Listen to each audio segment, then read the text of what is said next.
Welcome to the Master Your Mix podcast, helping engineers, producers, and artists create professional recordings and mixes, even from home. I'm your host, Mike Indovina. Let's get started.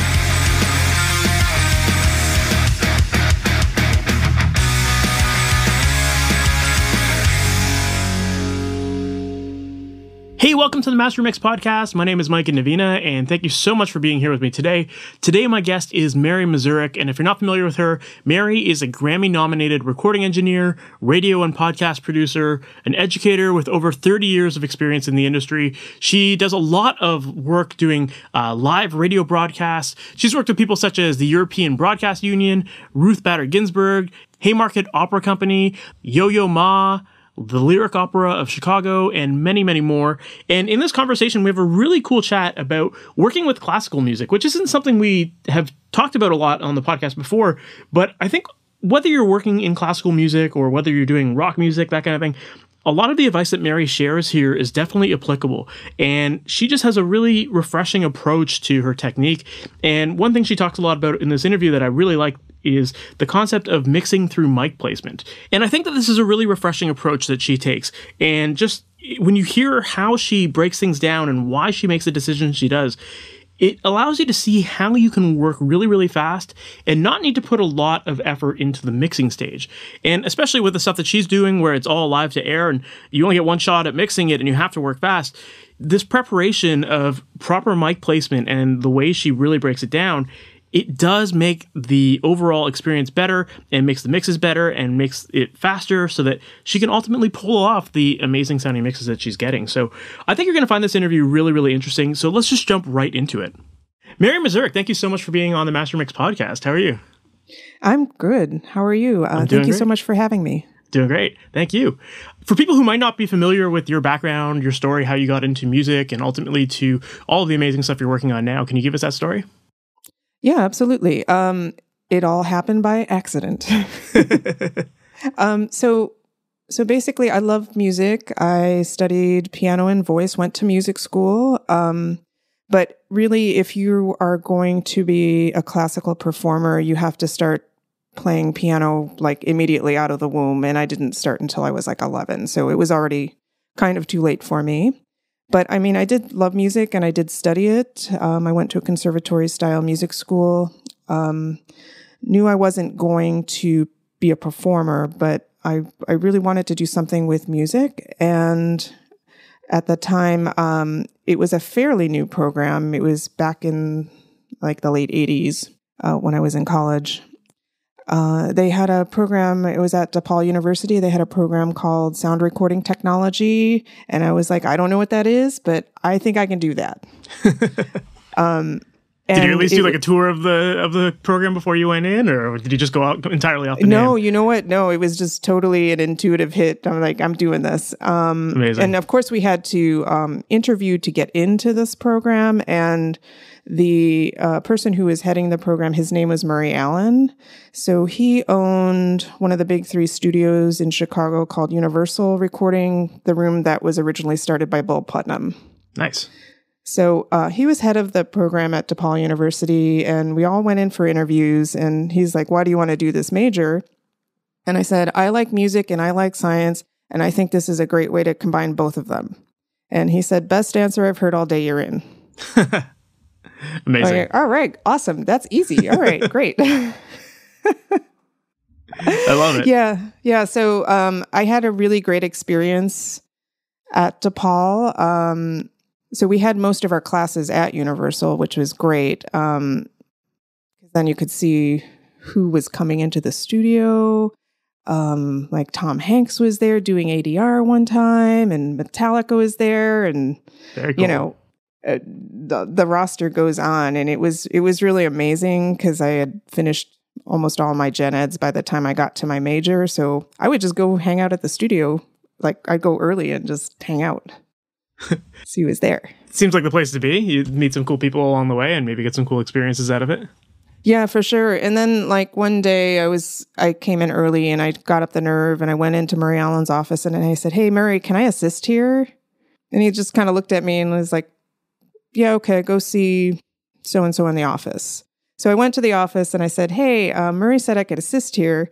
And the office manager's like, well, Mr. Allen, blah, blah, blah, and here, file these papers. But Murray said I could assist. No, okay, great. Well, you're going to start in the office filing papers. And then at that time, my teacher, Tom Miller, was walking by. He was the chief engineer at the time at Universal. And he said, do you want to assist? And I said, yes. He's like, follow me. So I got to assist a jingle session and had some really great experiences there. They were restoring Orson Welles' Othello at the time, so I got to work on a lot of the Foley. Got Very to help cool. their Foley, their engineer Larietta de la Serna a lot on that. Got to sit in on scoring sessions. Plus, jingles were big at the time in Chicago. Got to work on a bunch of those. Got to work on the Oprah Winfrey Show a couple times as an A2. Yeah, cool. it was like fantastic experience there. That's awesome. And it sounds like kind of right timing, I guess, to have that one person walking by and, you know, be able to actually let you assist, right? Because so many people try to get into these studios and, yeah, they'll say, like, hey, can I assist? And it is very much that kind of like, okay, cool, let's start you off with paperwork or go clean the toilets or get lunch or something like that. And it's not the dream that everyone thinks it is. You know, I'm going to sit behind the board and do something, you know? Right. Yeah. Yeah. So I was lucky in that sense of it. But I didn't really know about like the disparity of women in recording at the time because my class was small, but it was half women. Or at least it started out that way. One dropped out before the end of the program. But, you know, I had no idea. And everybody there treated me pretty well. The only person who kind of warned me was Larietta. She's like, oh, you can't let these guys walk all over you. You know, you really have to be better than them. You have to watch yourself. And I didn't know what she was talking about because everybody's really cool.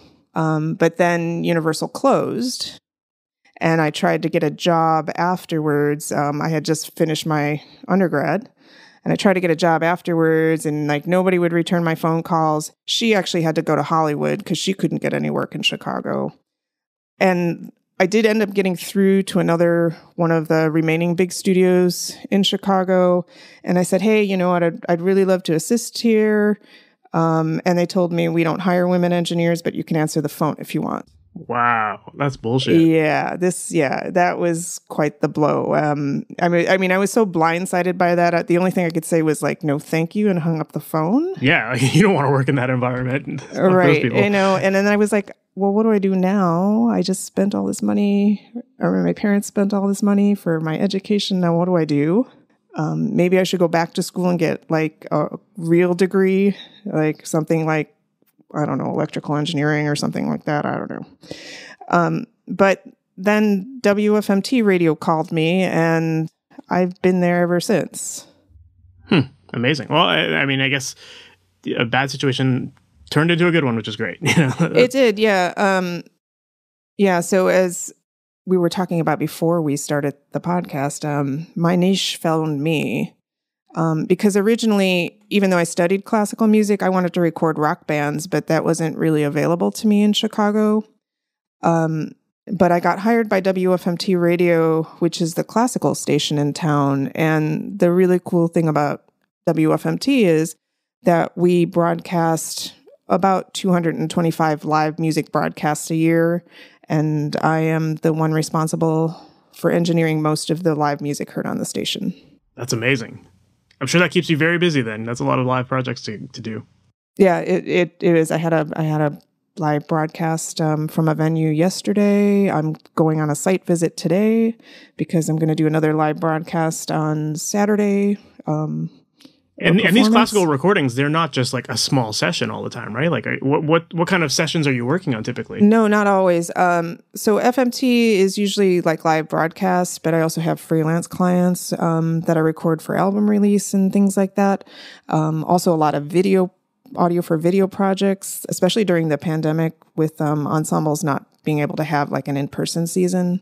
So yeah, I do a lot of different things, but yeah, it's definitely, sometimes it's small. Like yesterday's performance is the Dame Myra Hess Memorial Concert, which we do from a church in downtown Chicago. That's just a stereo pair pickup usually and an announcer microphone.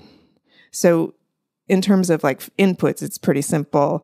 But my philosophy is you're actually mixing the sound when you're placing the microphones. So my choice of stereo pair, where I place it, how high it is, how close it is, how far it is going to affect the stereo mix, the stereo picture. Not only left to right information, but depth, front to back information, placement of instruments in the stereo field. So in a way, the microphone placement is also influencing the mix of the sound. That makes a lot of sense. And I imagine if you're doing a lot of these live recordings, I mean, you don't really have a lot of time to mix these. It's like, after the fact, you're doing it all on the fly. So yeah, being very aware of your microphone positioning and how you create that depth, that definitely goes a long way with that then. Yeah, so that's one of the simpler ones. I also did a live broadcast this past summer of the Chicago Symphony Orchestra, which was pretty fun, from an outdoor venue called Ravinia Festival. So that was pretty cool because I think that was their first time they had played together as an orchestra since lockdown. That was a big session. That was about 30 inputs. And Wow. I had to coordinate with the festival staff because they were reinforcing the sound for people in the venue and people on the lawn. So coordinate with them to get splits and basically was there for 2 of the rehearsals and just to make sure everything was set up and working, and I had a sense of the mixes, and I had everything subgrouped so I could switch between pieces because the instrumentation would change a bit. Mm-hmm. Yeah. So you'd mentioned a little bit earlier that your niche kind of found you, and with that, like, how did you learn the classical side of tracking? Because it's not like you could just invite a band over to your house and record in your bedroom with an orchestra. You know what I mean? Yeah, So like, right. How did you learn this stuff? It was a little trial by fire. Yeah, and as I was saying, I studied classical music. I studied recording engineering in a conservatory-style school, but we did very little in terms of classical music recording. I at least understood classical music, could read a score, follow a score, which becomes very important, especially when you're doing album work, because we don't generally overdub. Nothing's really isolated, so you can't really overdub something if somebody makes a mistake. You have to retake that section and cut it in later. So Gotcha. Being able to read a score is pretty important. So you're able to do that. Yeah. So how did I learn? Yeah, it was trial by fire. It was, so I started working at WFMT in, I think it was 1993, in the glamorous position of overnight board operator. So I was the overnight equipment babysitter, more or less. And then my boss at the time was like, "Oh, you have some recording experience. I don't really want to engineer this concert anymore. You do it." So that's the Wednesday Day Myra Hess concert, which I've been doing ever since. And then I just started working my way up. They started giving me more responsibilities and giving me more shows to engineer.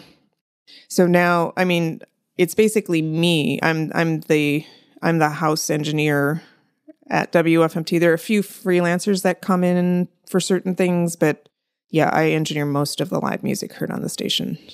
That's amazing.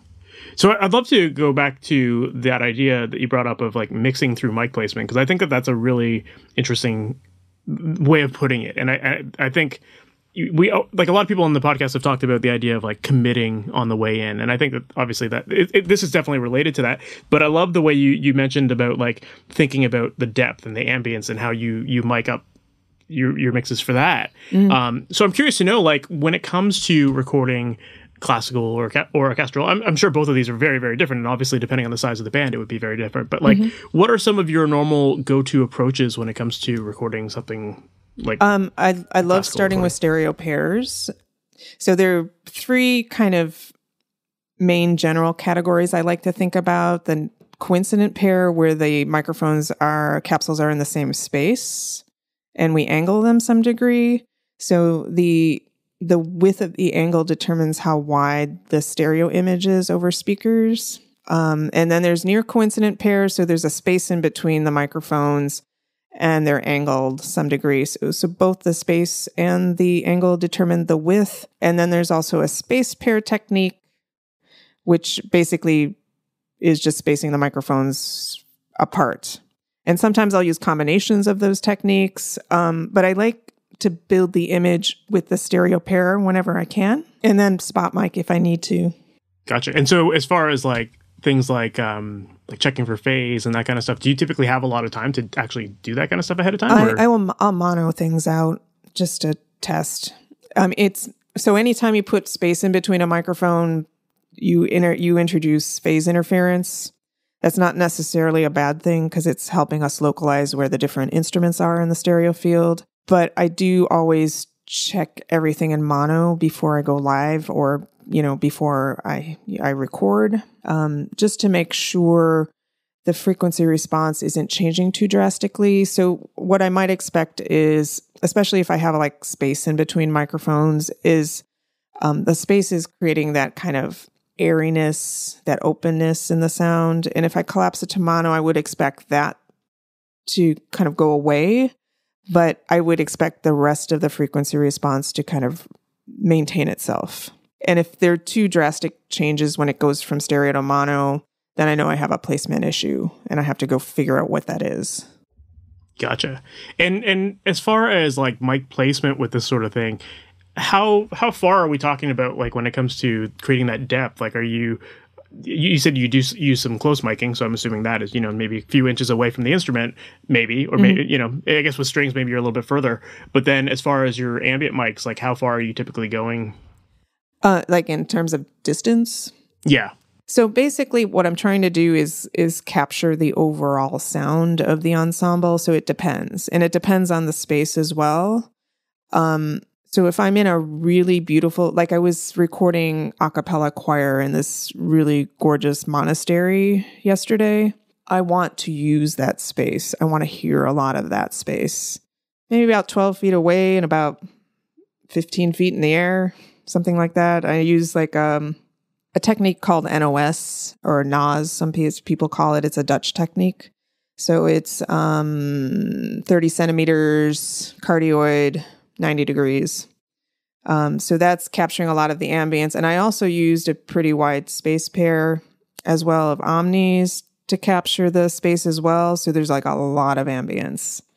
But Gotcha. But that works to help blend like an a cappella choir. If it's something else, I may go closer. If it's not the best sounding space, I'll go closer. I'll still try to work with the stereo pair as much as possible, but I'll lean more heavily on the spot microphones. Gotcha. Something to note with the stereo pairs, they naturally recreate depth, so front to back information. The more spot microphones I blend in, the less depth I'm going to have. So it's kind of a balancing act. Now, can I go back in and put delay and reverb on it? Sure. And I do that in many cases. But if I have a great sounding room, I'm more or less, let me use it. Let me give you the authentic, well, maybe a little bit better than the authentic listening experience. Yeah, I bet. And that's actually a really interesting point to bring up as well when you have that point of, when you bring in those close mics, that it does change that depth because, yeah, of course, now you're hearing that instrument much closer. And I think that's something a lot of people kind of forget sometimes when it comes to creating depth in their mixes. It's just, they think that everything, they need to still have all that close mic stuff in there. But really, like, that's not how we hear things when we're standing further away. We're hearing more of the atmosphere of the room and that kind of thing. So I think it is a really good point that you bring up there. I'm curious to know, like, when it does come to things like reverb, obviously reverb plays a big role in making the listener feel as if they're listening in a concert hall and that kind of stuff like that. So you did mention that you will typically add, or you will occasionally add in some reverb. Oh yeah, as well? Is that for sure? I'm not a purist. There's some classical recordists who are absolute purists who would not touch anything like that. I'm just like whatever works, whatever makes the best listening experience. I like Bricasti reverbs. I mean, we have one at the station. So I'll use that when I'm working at the station. I like Lexicon, got some Lexicon plugin, got some Paragon plugins, reverbs. I like those a lot. Sometimes I'll layer multiple reverbs in for fun, experiment. Of course, you gotta have fun with it still, right? Do you have any tips for getting the sound of reverb to sound clear and not muddy up a mix? Because that often happens especially with like a lot of rock music and stuff. People will add a bunch of delay or reverb, and it can definitely cloud up a mix. So how do you find that balance of keeping the clarity of those instruments but still making it feel atmospheric? Yeah, I like the less is more approach to things, and when possible. Of course, there's times to kind of like play with your reverb and play with your plugins and stuff like that. But if it's not helping the mix, then it doesn't belong there. So less is more is generally a better approach I've found when adding plugins and things like that. And also, if you have really good mic technique, you probably don't need a lot of stuff. That's going to help the clarity of the mix as well. For sure. No, that's a really good point. Because, I think people do often just have that close miking technique, and that's all they got. And then they try to add that atmosphere and depth in post, and it's deceptive. And right.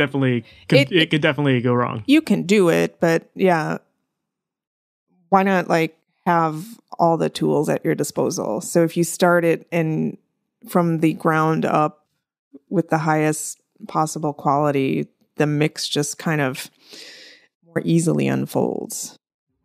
Gotcha. Yeah, I 100% agree with that. As far as microphone selection goes, are you typically just using like large diaphragm mics, or are you using small diaphragm condensers or dynamic mics? Like, what kind of stuff are you using? A lot of small diaphragm condensers. They're easier to transport. They're not so obtrusive to sight lines and things like that. I tend to go for like some flavor of neutral. So big fan of DPAs, like 4011s, 4006s, love those. Schoeps microphones I like a lot. Neumann, those are my go-tos. Also have some AKGs. I don't own any Sandkin. That's another microphone that's pretty common in classical music. I don't own any, but I've had good experience using them in the past. Mm-hmm. Yeah, I've only done a handful of classical recordings here and there, but I was always a big fan of like the Earthworks mics. I found that those work really, really well. Yeah, those are pretty good, and they're pretty cost effective as well. Yeah. So if you're just starting to get into recording, I think Earthworks is a good brand, good place to start. For sure. So with these recordings that you're doing, you did say that they're live to air. So I imagine, I imagine things have to work really, really fast, and you only really get that one shot to make that mix work really well. So what sort of steps are you taking to prepare for those mixes so that you can pull them off as quickly and as professionally as you do? Yeah. Well, the nice thing is, I tend to like work in the same spaces, the studio at WFMT, the venues, the remote venues we go to.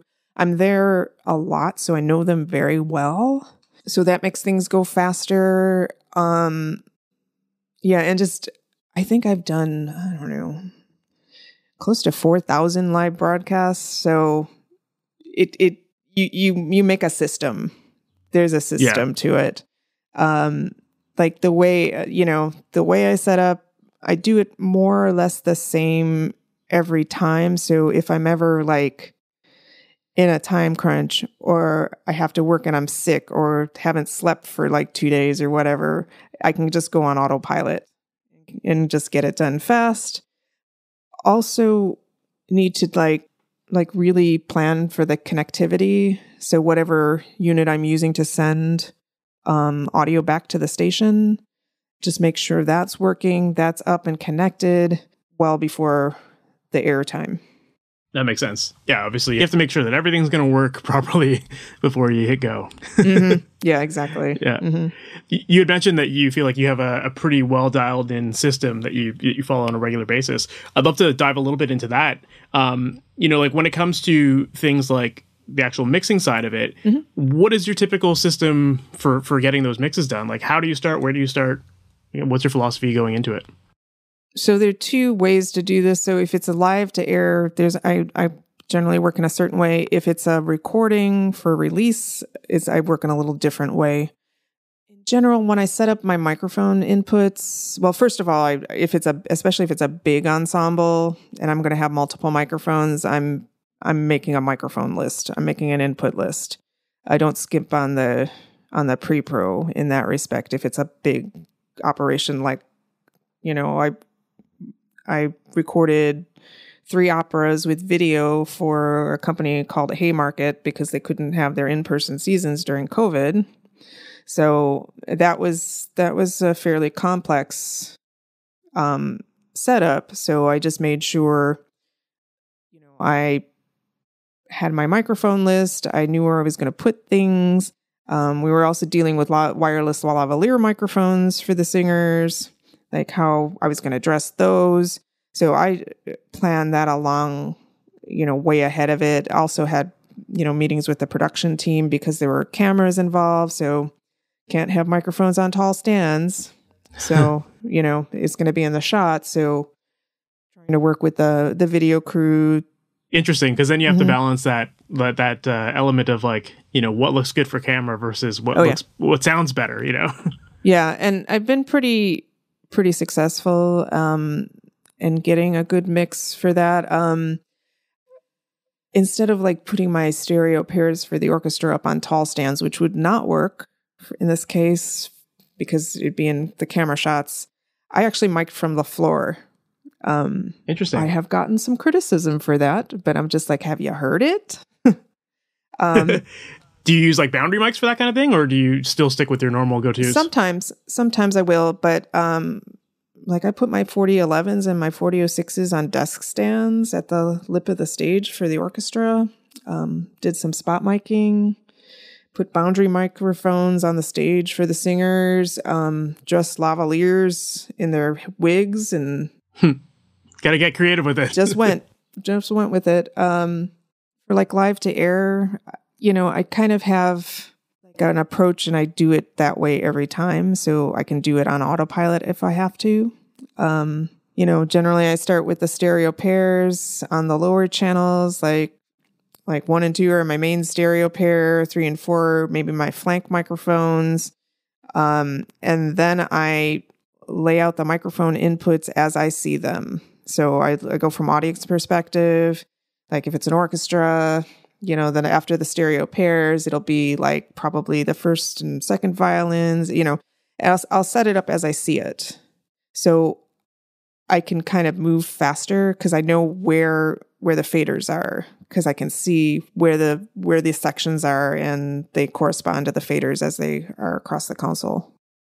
Love it. Yeah, that's a smart technique. And then, even just looking at the pan knobs, you'd immediately be able to identify, okay, that's off to the left of the stage or to the right of the stage, that kind of thing. Right. If I'm doing something different, like jazz, or occasionally I'll do like acoustic rock stuff, then I do the bottom up approach, like kick, snare, or whatever, toms, overheads, bass, for, whatever the rhythm section is, I build my mix up from that. So that's a little bit different. I don't do that all that often, but it was kind of funny because I teach recording at both Columbia College and DePaul University in Chicago. And Columbia class is specifically stereo pairs.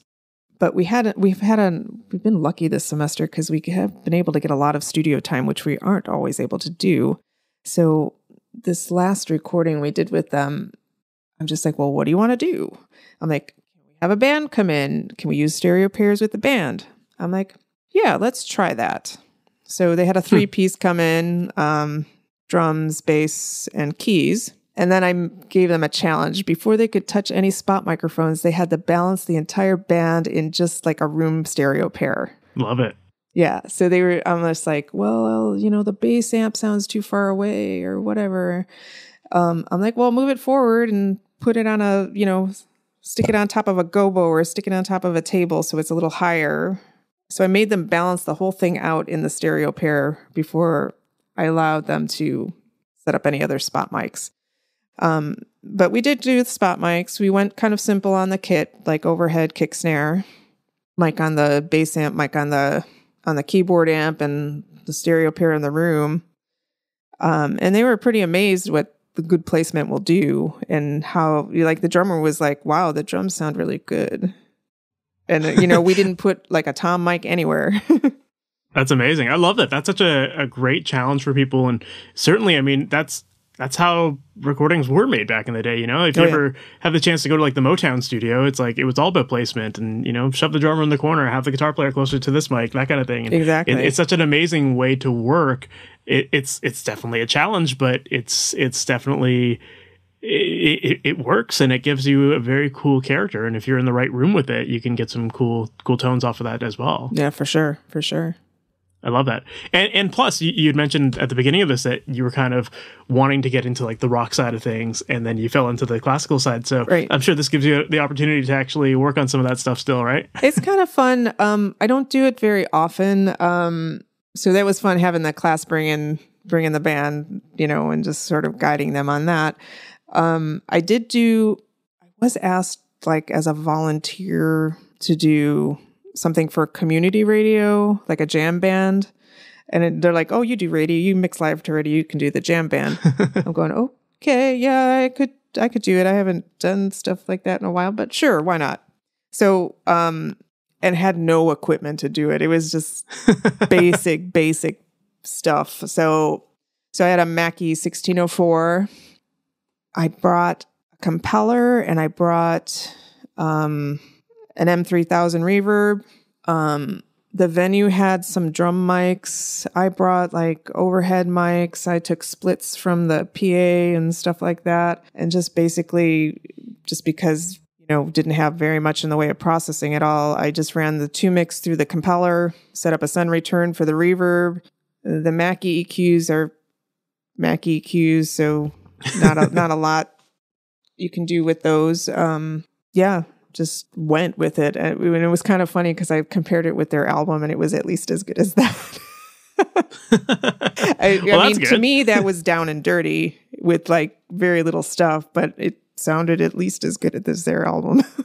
For sure. Well, that's really interesting as well, because I think that a lot of people do have this impression that to make a pro sounding recording, you need to have like tons of gear and, have all the mics and do everything like super professionally or whatever. But like, you just proven there that like you can get great results by just being scrappy with it and right. using what you've got, right? Yeah, just really understanding your mic placement, taking as much time as you can to place your microphones is going to make a world of difference. Yeah. So I'd also I'd like to go actually a little bit deeper with the mic conversation, because sure. I do think that like you've brought it up numerous times, and it's clearly a very important part to your process. Mm-hmm. As far as like things like distance or angles, like how do those things affect the sound you're going to get off of a microphone? Yeah. So definitely, anytime you place more than one microphone, you're going to have phase relationships. The only stereo pair where is monocompatible is the coincident pair, because the microphone capsules are in the same spot. So sound is arriving at both capsules at the same time. So in the ideal world, there's no phase cancellation there. But you may want to place more than just as that pair of microphones. So you've got to, like 3-to-1 rule is helpful in a lot of cases. So if you have one microphone, you place the next microphone 3 times that distance.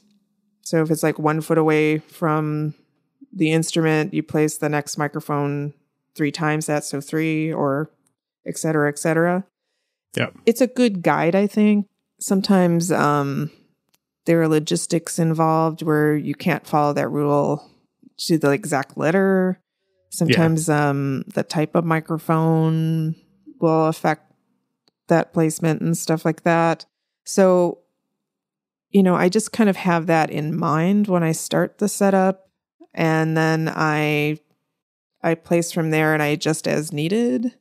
Are you measuring distances? Not necessarily. It depends. If I have to put it back the same way, I will measure. Because I've had sessions that go multiple days, and we can't leave it set up. So, and as I said, we don't overdub. We can't overdub for the most part in classical music because nothing's really isolated. So if they want to come back and go, oh yeah, I really loved what we did on day number 1 and we're in day 3, but this one part I didn't play so well. Can we replay that part? It's got to match. So, so I've got to take measurements of everything and put it back the same way. Yeah. And as far as like angles with the microphones, are you typically like angling them pointing at a specific like spot on the stage, or like what does that look like? Yeah, I do a lot of things like line of sight. So I kind of think of my microphones as like a camera lens. So I'm like looking to see like how much is this pair going to pick up? If I'm really close, it's going to pick up whatever's next near it. And kind of ignore what's to the side of it. So I might have to use extra microphones in that case. Or I can maybe back up if I have a good sounding space and I'll get a bigger picture. I'll get a bigger overall picture of the ensemble. So it just kind of depends. I do things a lot of like line of sight. Gotcha. That makes sense, because especially if you said you're kind of typically mixing from the audience perspective as well, it's you're kind of thinking of it as if the microphones are the person to some degree, right? And like, what would those people see? So it just kind of depends on the engineer, but some will say like trying to make, the listening position from 6th row center or 10th row center. I like to make it the unicorn seat, quite honestly. So I want to give you just a little bit better experience than you would hear if you were in 6th row center or 10th row center. Just make it a little bit better than that. Yeah. So it's something you wouldn't necessarily hear if you were sitting at the concert. I just want to make that experience a little better. For sure. I love that expression, the unicorn seat. That's a new one for this podcast. I've heard, but it makes sense, right? It's like you kind of always want things to sound a little bit larger than life, or a little bit clearer than right. Yeah. It would be, so if you found that seat in the concert hall, good luck getting the unicorn to move. I love it. Yeah, I had another guest on the podcast, Chris Basford, and he was like Nickelback's engineer. Oh yeah. And he always talked about how when he mixes his songs, he likes to think of his mixes as cartoon mixes, because it was just like so blown out and not what a normal person would hear, right, if they were watching a band live. So it's sort of taking that sort of approach, but obviously to a more subtle degree when it comes to the classical side of things. Yeah, it does need to be a little more subtle. I mean, there are some like more modern classical pieces that you can do a little more experimental sound on, but I mean, for Bach, Beethoven, Brahms, you're going to be a little more conventional with how it sounds. People have heard those already, so they kind of already know what to expect. And right, exactly. Yeah, you're not going to go overboard with it and start adding layers of things in post and all that. Exactly. Yeah, makes sense. You have to preserve the tradition of those kind of songs, right? Exactly. Yeah. Yeah. Thank you for answering those questions about the mics. I realized I went back and forth a lot, but I just as you were talking about it, and you kind of kept bringing up mics, and I thought, this is just such a I love that idea of, again, going back to that idea of like mixing through mic placement. So I think understanding the mic techniques and those different approaches to it, I think is going to be really helpful for people listening to this. I'm curious to know, like, when it comes to mixes, then for you in the end, like once you've set up your microphones and you've mixed you've essentially created this mix through your microphones, ultimately in the end for you, like, what makes a great mix? How do you know when you found those magical spots with the mics, or when you've had to add that processing in post? It makes me happy. It's a good answer. Simple. I like it. Yeah. And I mean, it makes me happy. I'm not, when I stop like nitpicking and criticizing my mix, then I think I'm in a good space. Yeah, that makes sense. Like if it sounds like what you hear in your head, then that ultimately matters, right? Yeah, exactly. How important is gain staging to you in that miking process? Oh, that's a good question. Yeah, I think that's really important too. I mean, yeah, I start from the beginning of the chain and work my way back. So I think for me, mic placement is most important, but the gain stage is really important too. And actually, also what I try to do to kind of simplify my mix per se is whenever possible, I try to set up the gains so that all the faders like sit around 0. So I'm not pushing faders all over the place. I don't need to because they're already kind of there. So again, that's a trick I use for myself to make my mixes go a little smoother because a lot of the times I'm doing it live. So makes a lot of sense. Yeah, one of my early mentors used to call that the meter stick bridge. It's like just take a meter stick, pull up the faders all at once, and that's the dream, right? Yeah. That, or usually I'll just group things, and so I only have a few faders to worry about instead of like 30 or whatever. Yeah, that's cool. So as far as that gain staging, then, you're just typically setting your faders at 0 and then just kind of adjusting the preamp levels to taste? I try to find out where the pre clips and take it down like a generous amount, because again, like classical music has a really big dynamic range, or can have a really big dynamic range. And often, like say if I get a sound check, if I actually get a sound check, sometimes I don't, but if I get a sound check and I go, okay, well, this is the absolute loudest point that they're going to perform, and I set the gain right at that edge, generally, if there's an audience that comes in, generally the ensemble or the musicians, they play with more exuberance. So generally they get louder in front of an audience than they do in sound check. I feel like that's a very typical thing in this, even in the studio as well, right? It's like people will sound check always quieter than they actually play it. Right. So yeah, I generally use, I find where that clipping point is, but then I leave a generous amount of headroom. Gotcha. Yeah, that makes a lot of sense then. Yeah, and I think that is a really good approach because you need to build in that headroom and know that they are going to probably play louder and that's just a thing from experience too that you learn very quickly that people always want to go louder. Yeah, right. Yeah, it becomes more of a show. You may have like a singer or something who's kind of saving their voice for the actual performance, so they may not sing full voice for sound check. So you just have to kind of keep that in mind. Gotcha. Now, as far as those dynamics that exist in classical music, are you ever using any sort of compression to control some of that? Yeah, I actually do sometimes. I'm actually a big fan of parallel compression.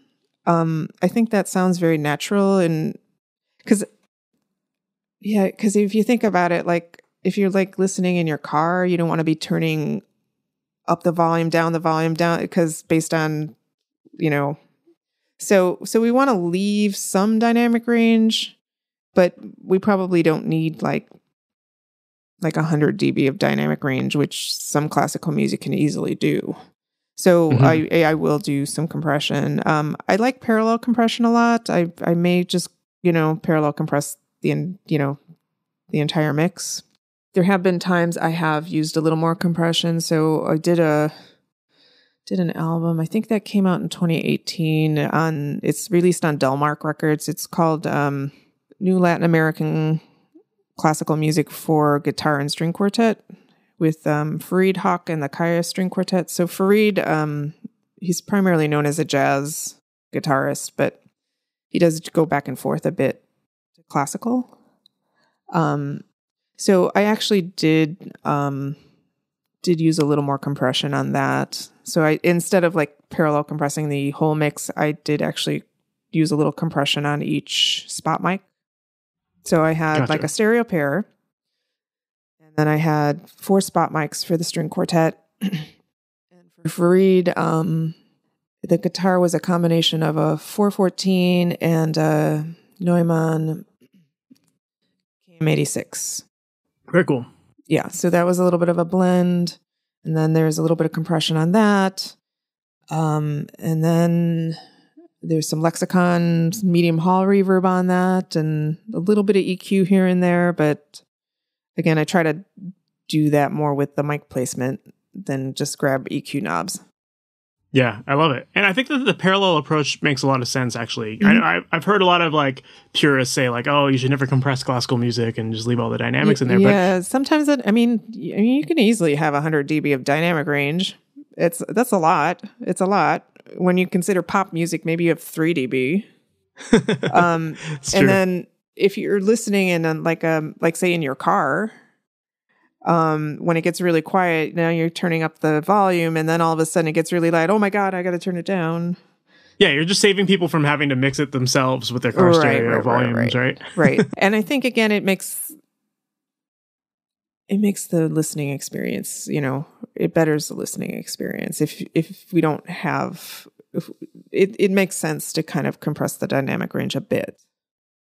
Yeah, I agree with you, because if people are constantly having to go to the volume knob to turn things up or down, then you're creating an unpleasant listening experience for the audience, and ultimately, kind of to what you said, like you want your mix to make you happy, and you don't want to frustrate people by having to make them constantly turn up and down their volume, right? To enjoy their music, right? So I love it. It's just all about making that experience better for people, and just making a more pleasant. Yeah, making a more pleasant sound overall for everything. So I think the parallel example is a good way to do it, because you are still preserving the natural dynamics of what's in the music, but you're helping the audience a little bit more with it as well. Yeah, exactly. Awesome. I love it. Well, Mary, I know we're running short on time, so we could probably start to wrap up here. But if anyone wants to learn more about you and follow you and the work you're doing, what's the best place for them to do that? You can come to my website. It's Mary Mazurek, MaryMazurek.com. Amazing.